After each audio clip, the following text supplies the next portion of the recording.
අද්විතීය 200 Mbps speed එකකින් ශ්‍රී ලංකාවේ වේගවත්ම සහ පුළුල්තම හෝම් බ්‍රෝඩ්බෑන්ඩ් සම්බන්ධතාවය වන SLT Mobitel දේශීය ෆයිබර් බලවේගය ඔබත් අදම අත්විඳින්න. හරිම සුදුයි.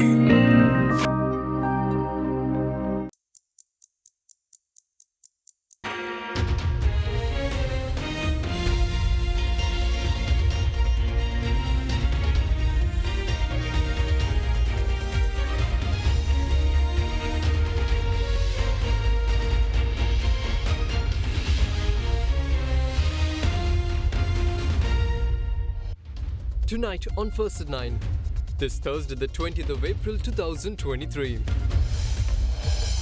Unfazed. While main opposition and other party leaders side with declaring education sector essential, trade unions say they will not be intimidated by the president's threats. False narrative. Restructuring SOEs is not about selling or privatizing, explains head of state-owned enterprise restructuring unit Suresh Shah. This narrative is extremely unfortunate. Restructuring, it's about providing better goods and services at reasonable prices. It's about creating a competitive business environment. Progressive ways. State Minister of Finance Jayant Semsingha highlights need for progressive taxes to raise revenue. It is expected to increase the government revenue to 15% of the GDP from 8.3% of the GDP recorded in 2022. While warnings run rampant that the world could reach record temperatures with the return of El Nino. Alliance Finance මෙතුරු රන්නයි සේවාවෙන් රන් පවුම්කට රුපියල් 1,70,000ක ඉහළ අධිකාරම. ඔබේ විශ්වාසය දෙනු සෙන්සුරයින් දැන් ළඟමැති ෆාමසියෙන් ලබාගත හැක. From AdaDerana, this is AdaDerana First at 9 with Andrew Bernard. Live from Studio 24 in Colombo.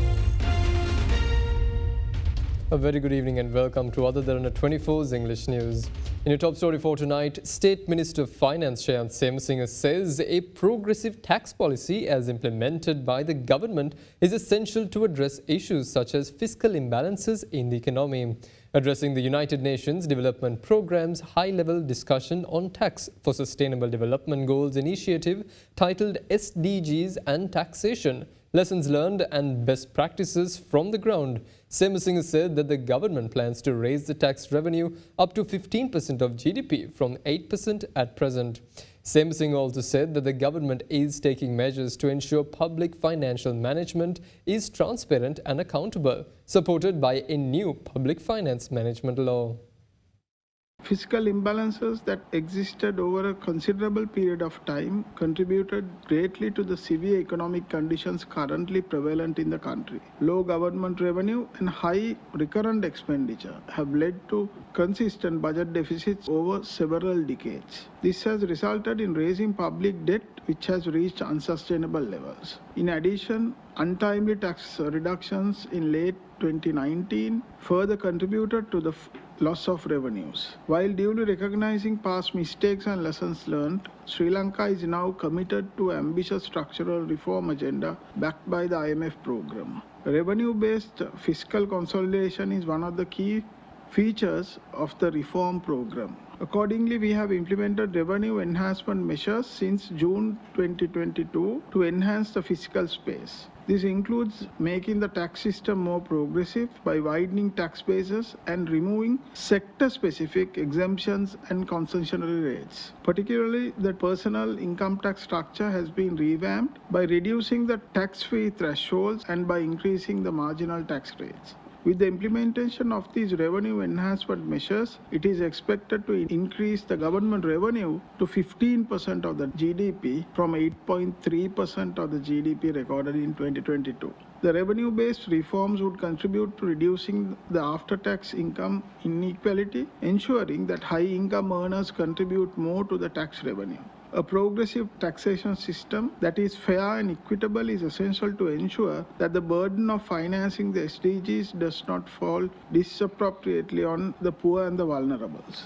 Further, in recognizing the importance of revenue mobilization, Sri Lanka has also focused attention on enhancing an effective tax administration to mobilize necessary resources to achieve the SDGs. This includes opening of a tax file for every citizen over 18 years of age, introducing a mandatory electronic tax filing system for non-corporate taxpayers and enhancing tax audits and control. Whilst enhancing government revenue, expenditure containment measures are also implemented to complement the government's efforts towards fiscal consolidation. These include measures to reduce the operational expenses of the government and to increase accountability of the appropriation of public funds. However, the rationalization of the appropriation of public funds would not compromise the allocation of financial provisions for health, education, and social protection systems. In this context, we have undertaken significant reforms to strengthen the social safety net in order to cushion the poor and the vulnerable from impact of the economic challenges. We have placed emphasis on ensuring food security through sustainable agriculture policies. Further, we are committed to shifting to renewable energy. You will appreciate that by an incremental enhancement of fiscal space, we would also be able to enhance investment in relevant infrastructure development. In addition, we will move to ensure that our public financial management is transparent and accountable, supported by a new public financial management law. The law will provide for stringent fiscal rules that would require a proper evaluation of appropriation of public resources. Now, the Committee on Parliamentary Business has scheduled a 3-day parliamentary debate on the implementation of the International Monetary Fund's Extended Fund Facility to Sri Lanka. Accordingly, the IMF-supported Extended Fund Facility will be taken up for debate in Parliament from the 26th of April until the 28th. Parliament reconvenes on the 25th of April. The Committee on Parliamentary Business, represented by political party leaders and parliamentary officials, convened this morning under the patronage of Deputy Speaker Ajit Rajapaksa. During the meeting, the committee decided to take the debate on the Extended Fund Facility arrangement approved by the International Monetary Fund on the 26th of April. After 3 days of debate, a vote to obtain parliamentary approval will be held on the 20th of April. On the 22nd of March, the IMF agreement was presented to Parliament by President Ranil Wickremesinghe in his capacity as a finance minister. Following parliamentary approval, key points to the agreement are expected to be enacted into law. Now, head of the state-owned enterprise restructuring unit, Suresh Shah, says that the narrative pushed for by the opposition that restructuring SOEs simply implies the sale of them is wrong and takes away the focus of the people from the real objective. Speaking to Indivari Amawatta at Hyde Park on AdaDerana 24, he went on to say that the state enterprises cannot be identified as national assets given they were established for commercial purposes, and emphasizing that the goal of bringing about reform is to ensure productivity, create a competitive investment environment, and provide goods and services at better prices. There is narrative being built that you are attempting to sell our most valuable public resources, our assets of the country. What is this unit trying to do? So, first and foremost, I must say that this narrative is extremely unfortunate, because when you think of the country's most valuable resources, they are not these entities.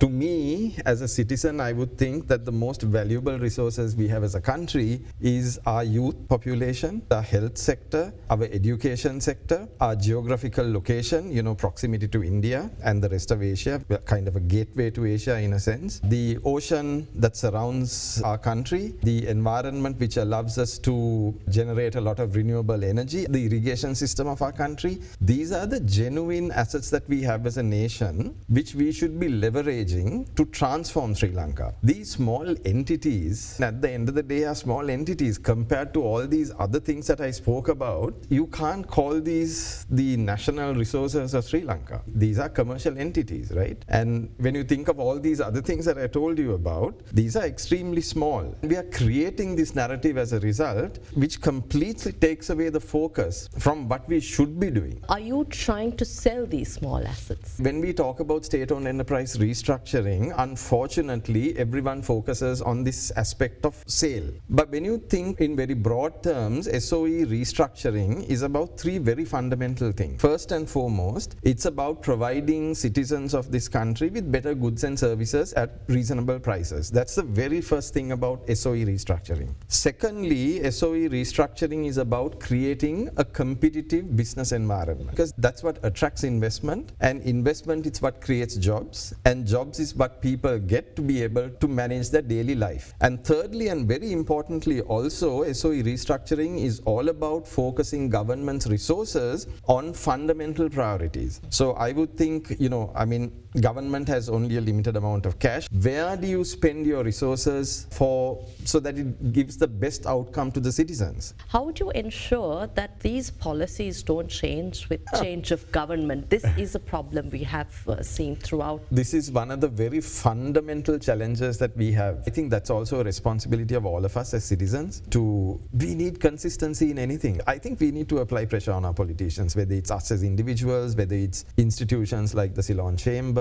institutions like the Bar Association. There is space in our country, particularly at this moment in time, because we are in a pretty serious crisis. There's a lot of concern about the government's attempt to sell, again, going to a sale of profit-making entities when your focus should be loss-making entities that need urgent reforms and restructuring. Why is this? The responsibility of government is to provide its citizens with essential goods and services, reasonable quality, reasonable price. It does not need government to be the person who's doing it. So there are ways in which we can discharge our responsibilities without actually creating, the whole infrastructure that's required to do that. So the role of government is to ensure that citizens get essential goods and services at a reasonable price with a reasonable level of quality. Now, there are many ways in which this can be built. And usually what happens is you get the private sector to do this. Why? Because the private sector is way more efficient in doing that. And the more efficient you are, and in that competitive environment that I spoke to you about, that is what ensures good quality and reasonable price. But there is a much bigger reason for this. Government's fundamental responsibilities, it would be national security, law and order, economic policy, it'll be education policy, right? It'll be healthcare policy. It's all of these things. These are far more important than running some company. Now, Ambassador of the United States to Sri Lanka, Julie Chung, conveyed to Sri Lanka's Justice Minister the need to see extensive public and parliamentary discussions on the new anti-terrorism bill. The US envoy, during a meeting with the Justice Minister, Dr. Vijayadasa Rajapaksa, discussed at length the draft bill that is to replace the Prevention of Terrorism Act. During the meeting, concerns pertaining to the certain aspects of the anti-terrorism bill that are not in line with international standards were highlighted. Stay with us for more news right after this short commercial break.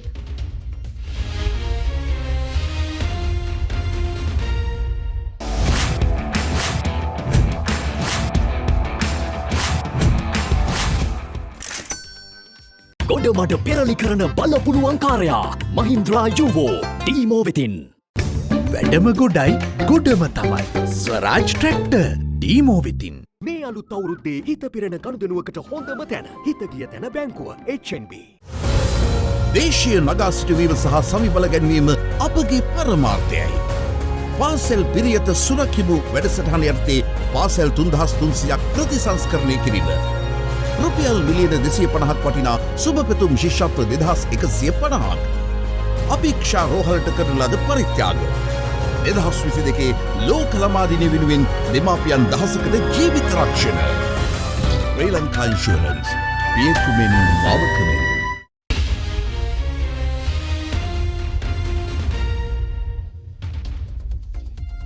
Welcome back.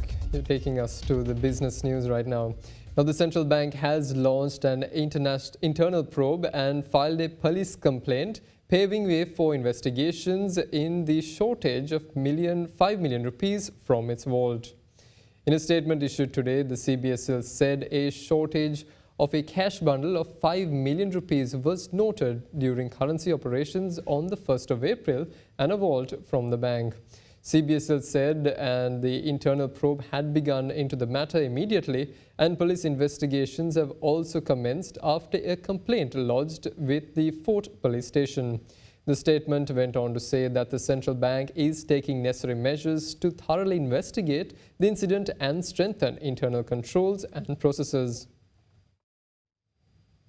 Now, Now, entrepreneur Dilip Jayavira says the Sri Lankan education system has affected the levels of creativity of the children, adding that it guides the children into avenues that they are unaware of. Delivering a guest lecture today, Jayavira said that the country's youth is responsible to demand a game from whatever the system it is. A guest lecture to the students of the British Way English Academy in Nittamburg was delivered today by entrepreneur Dilip Jayavira. We have a huge problem in this country. First problem is education. ඔගොල්ලෝ ඔක්කොම නිදහස් අධ්‍යාපනයේ දරුවෝ කිව්වට ඒකේ කිසි නිදහසක් තිබුණ නැති අධ්‍යාපනයක්. එන්නෙන්නම මේ අධ්‍යාපන ක්‍රමය විසින් ඔබව මෙහෙවනවා ඔබවත් නොදන්නා තැනකට. You have become victims of a system, a sad system, which you think rightfully should change to a new system. But unfortunately, none of us to date know what that new system is. New system is not to bring some old people, old solutions, as once Einstein said. අවිශ්වාස කරනවා මේ ශ්‍රී ලාංකික දරුවන්ට උරුම විය යුත්තේ නිර්මාණශීලීත්වයේ ශ්‍රී ලංකාවක්. On the happier part of it, it is good to explore the world when you are young. So I suggest that you must go abroad.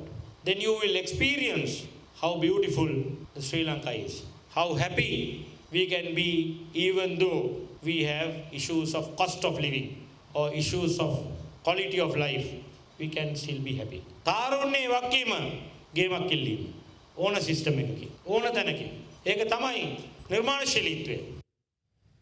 Now, trade unionists today stated that they are not intimidated by President Ranil Wickremesinghe's threats to seize their property, announced as a response to the teachers not turning up to mark the A-level examination papers. Now, in the meantime, the Samagi Janabalawege and other party leaders also stated their compliance and support for President Ranil Wickremesinghe's decision. President Ranil Wickremesinghe's comments stated yesterday that he intends to make the education sector an essential service in order to ensure that the education of children will not be held hostage by trade unions. Speaking during a discussion yesterday, the head of state went on to say that severe legal measures will also be taken against any teacher who doesn't report to paper marking duty by next week. Following these remarks made by the president, trade unions today stated that they will not be intimidated by such threats made by the government. අපි ඊටාම පැහැදිලිව කියනවා මේ ආණ්ඩුවට මේ ආචාර්යවරුන්ගේ එහෙම නැත්නම් ගුරුවරුන්ගේ දේපල රාජසන්තක කරන්න කලින් මේ රටේ මුදල් මංකොල්ල කාපු මහ බැංකු මංකොල්ල කාපු ඒ හොරුන්ගේ මුදල් ඒ දේපල රාජසන්තක කරන්න. අපි පැහැදිලිවම කියනවා මේ වගේ තර්ජන වලින් මේ ආචාර්යවරු වටන්න බෑ. ඒ වගේම මේ ප්‍රශ්නේ විසඳන්නත් බෑ. අපි දැක්ක ජනාධිපතිවරයා කියනවා මේ සතිය තුල විසඳුමක් දෙන්න ඕනේ කියලා.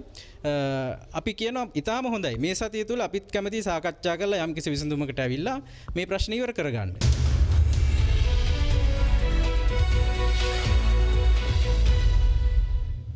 The Sri Lankan shares closed lower today, dragged by losses in financial and communication services stocks.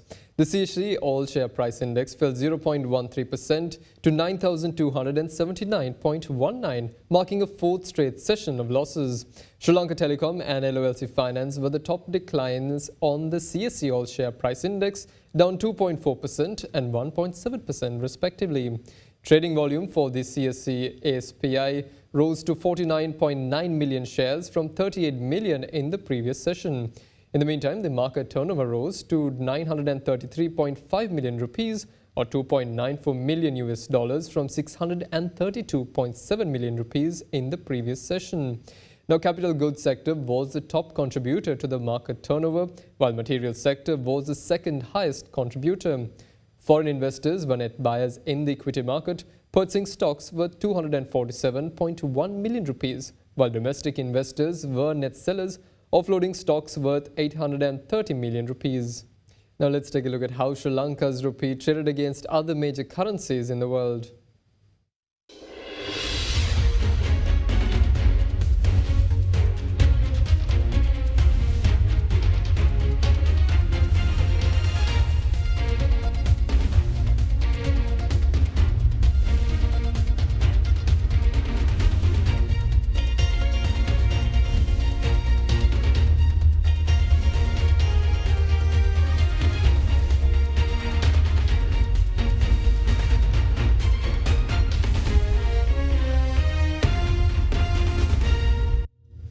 Now, oil prices fell to their lowest in about 3 weeks, depressed by a firmer dollar and rate hike expectations, which outweighed lower US crude stocks.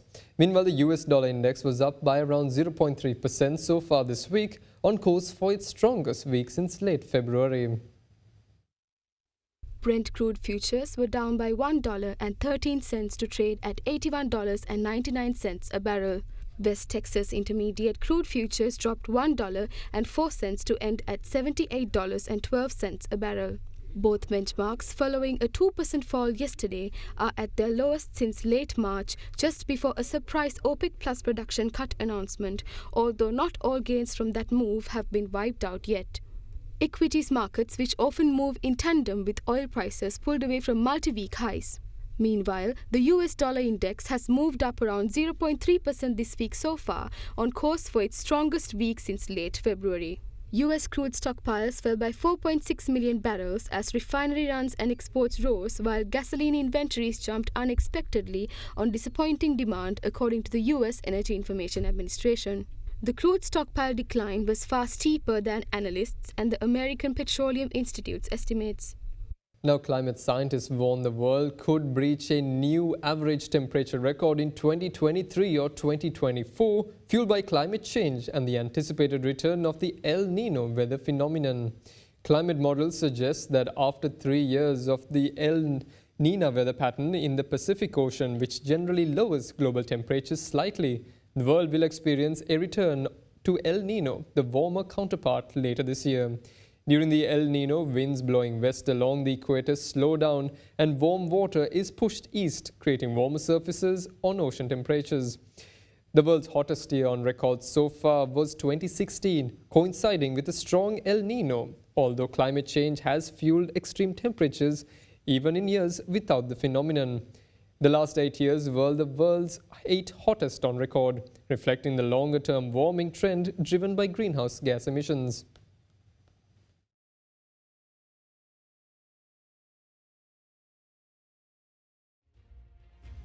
And that's all the news we have for you this evening. Join us again tomorrow for the very latest news at the very same time. Tune into our social media pages for the very latest news. Have a pleasant evening and good night.